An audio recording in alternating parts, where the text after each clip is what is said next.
કહેવી છે કે દેવાજભાઈ ખવડ, બિજરાજભાઈ ગઢવી, રાજભા ગઢવી, અમે વટથી કહેવી છે કે અમારા આવા કલાકાર સારા છે. પણ જો તમે સારા કલાકારો જ આવા જો યુવાનોને અવરા માર્ગે દોરવાના ધંધા કરતા હશો તો આ ખરેખર ખોટું છે. કારણ કે તમે આટલા સારા કલાકાર થઈ અને કલાકારો જ અંદર જો ગાંઠું રાખશો તો ખરેખર આ સમાજમાં યુવાનો ઉપર બહુ મોટી અસર પડશે.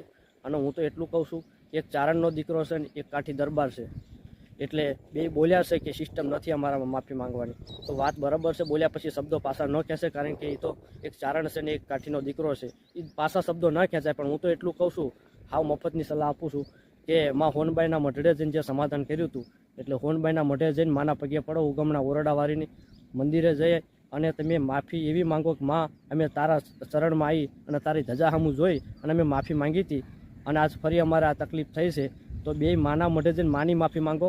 માં દયાનો સાગર છે, માં માફ કરી દેશે. કોઈ સમાજની કે કોઈ વ્યક્તિની માફી માંગવાની જરૂર નથી. એટલે પતે તો પતાવી દો. હું તો સાચું કહું છું કે સમાજમાં યુવાનો ઉપર તમારી પાસે અમે આવી આશા રાખીને યુવાનો નથી બેઠા, અને યુવાનોમાં તમે ખોટો રોષ ના ભરાવશો. અને યુવાનોને ભવિષ્ય, તમે તો એવા કલાકાર છો કે યુવાનોનું ભવિષ્ય છો. તમારી પાસેથી અમે ઘણું શીખ્યા છીએ અને ઘણું શીખવાનું છે. અમે વટથી કહેવી છીએ કે આવા સારા કલાકાર છે, અને તમે જ આવું કરશો તો અમારી અપેક્ષા કોની રાખી?